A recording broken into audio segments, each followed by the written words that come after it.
Hi, this is Christy, ChristyMatthewsOnline.com, ChristyJMatthews.com. Welcome back. Thank you for being here.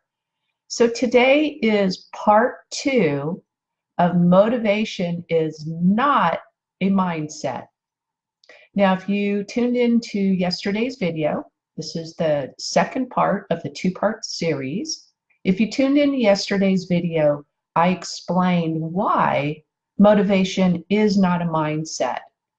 But if you have the right mindset, you'll be completely motivated to do the things you need to do to get you towards your goal.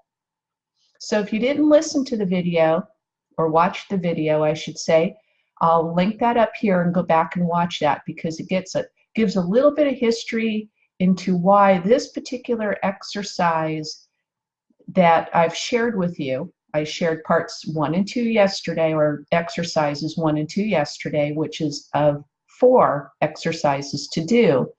And why it's important to do those, because what normally happens when we get into mindset exercises and self-help type of things is that the part that's missing is the how to make it sustainable part. So I explained all of that in the first video. So without further ado, let's go ahead and get into the next 2 exercises. But let me go and just review just a little bit what they are. So the first one, the first exercise is to learn your language. Now, if you remember back in video 1, this is the language that you're saying to yourself, and you want to be aware of that. And like I said, if you did not see the first video, go back and listen to that because it will get very specific about the kind of language that I'm talking about. The second one is count your wins. Now, counting your wins is not a gratitude list. It is a listing of things that you've accomplished during the day that is pushing you towards your goal.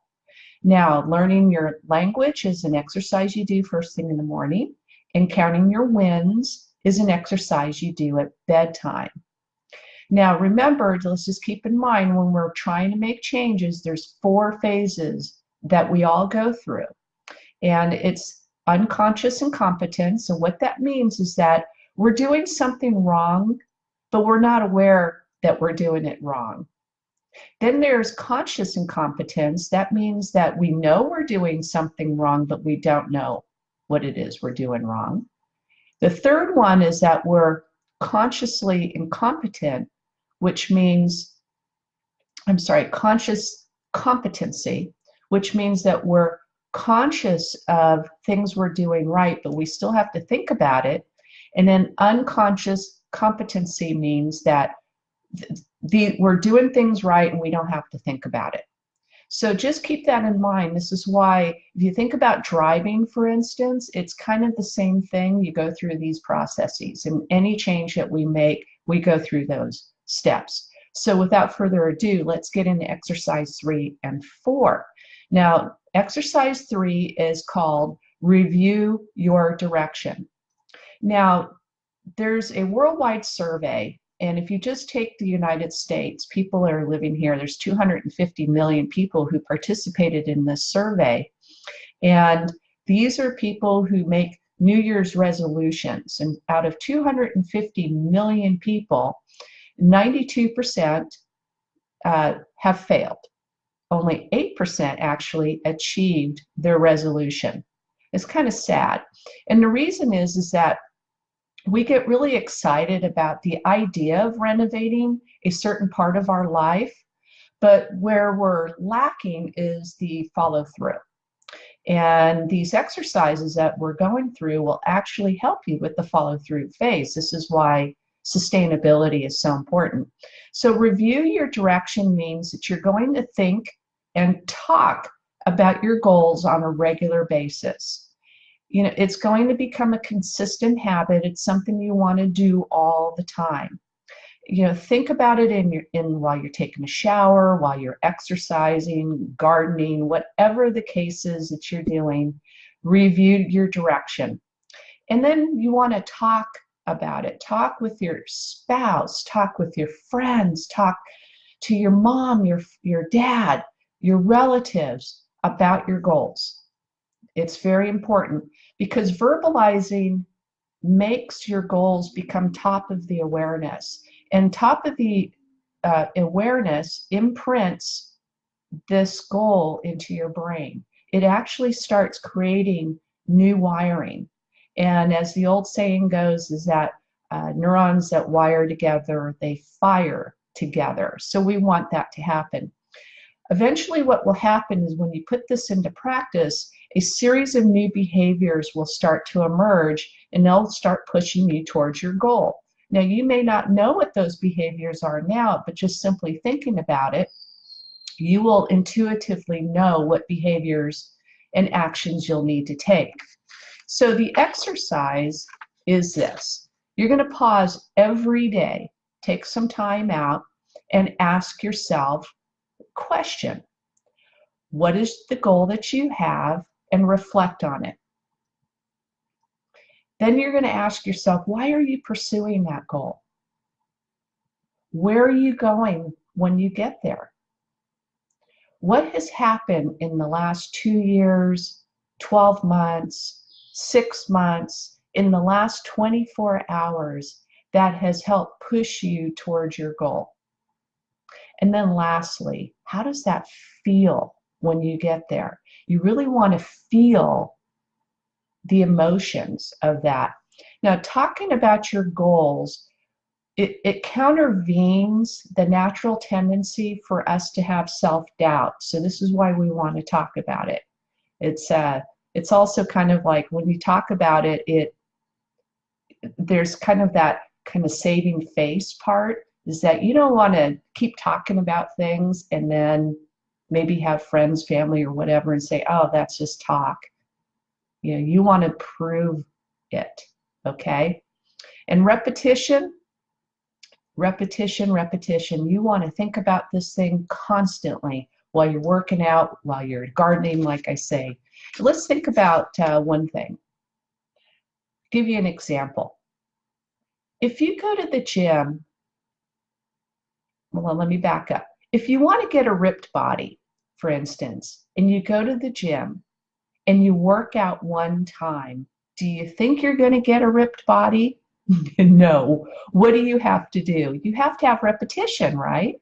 We all know that it's going to take time when we're training our animals, for instance, a dog. It takes repetition. They have wiring and firing too going on, just like we do. So this is no different. We have to exercise as part of our brain to get the ripped brain that we want, so to speak. Okay?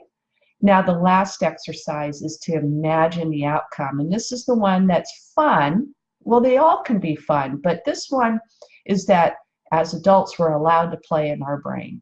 And a lot of adults don't like the idea of imagining or dreaming about an outcome. And that's sad because as children, we naturally do that. And over time, as we get older, we lose that wonderful skill. And as adults, it's okay. We should be imagining, we should be dreaming and living within our dreams. Did you know that fear, worry, and anxiety is just imagining stupid stuff? When you think about it, it is imagining outcomes that haven't happened yet. So when I heard that, I'm going, gosh, that's so true. We worry about things. And we also know that when we think a lot about stuff, just like these 4 exercises that we're talking about, that we're rewiring and new connections so that they fire. And so you think about it, when we think about fear, worry, and anxiety, we're really rewiring our brain to have those outcomes and push our actions and our behaviors towards those fearful things. So it's kind of a self-perpetuating thing. So to be aware of how important imagery is, to change that, it can literally and should eliminate your fears, worries, and anxieties. The key to imagining is knowing how the unconscious mind works. It completely controls and directs our behaviors and our actions. Think about fear, worry, and anxiety. And it doesn't know what is real or what's imagined. That's what's really cool. So knowing that factoid, why not use imagery, right? So fear, worry, and anxiety is the repetition of those imagined emotions and feelings that we're manifesting. So we don't want to do that anymore. Let's manifest our dreams, shall we? So the exercise is this. Sit in your imagination every day throughout the day. Do this while you're walking, while you're exercising, while you're swimming, while you're gardening, while you're having that unconscious competency of driving. Imagine your outcome, your goal, you being there. How's it feel? You want to play a short movie clip of what you're working towards and what it looks like at the end. And you know what? If you start feeling some emotions or like a little butterfly in the stomach, you know that you're doing it right. You know that you've gained mastery in that particular set of exercises. So the unconscious mind is built a story of our life experiences when you think about it. It really has. And this exercise changes the narrative to one that serves us better. You know, eventually, by performing these 4 exercises, eventually our behaviors, our perceptions, our actions, our habits, our belief systems will navigate us to the new narrative. It just will happen. It has to be applied consistently. Think about working out in the gym, training our dogs. I mean, it all takes consistency, right? Repetition, over and over and over again. And it's okay to think about yourself in a positively dissatisfied way. And what I mean by that is to know that you're happy now with where you're at, but knowing that there's a better version of yourself tomorrow. We're in an ever-changing world. There's always new information. There's new interests that we may develop over time. So just remember and kind of reflect on the fact that we're cool. Everything's good right now, but it's okay to always want change. There's nothing wrong with that. And don't let anybody think or tell you that, gosh, you just seem to be unhappy with yourself. No, you might be extremely happy with yourself and where you're at today, but you know that there's a better tomorrow, and you want to go ahead and get a piece of that and go after it. So draw complete contentment in where you are now, realizing the natural order of things, because things will just kind of come the way they're supposed to be. Never be in a hurry, but things will always get done. And that's kind of along with the notion of being positively dissatisfied. So folks, that's it.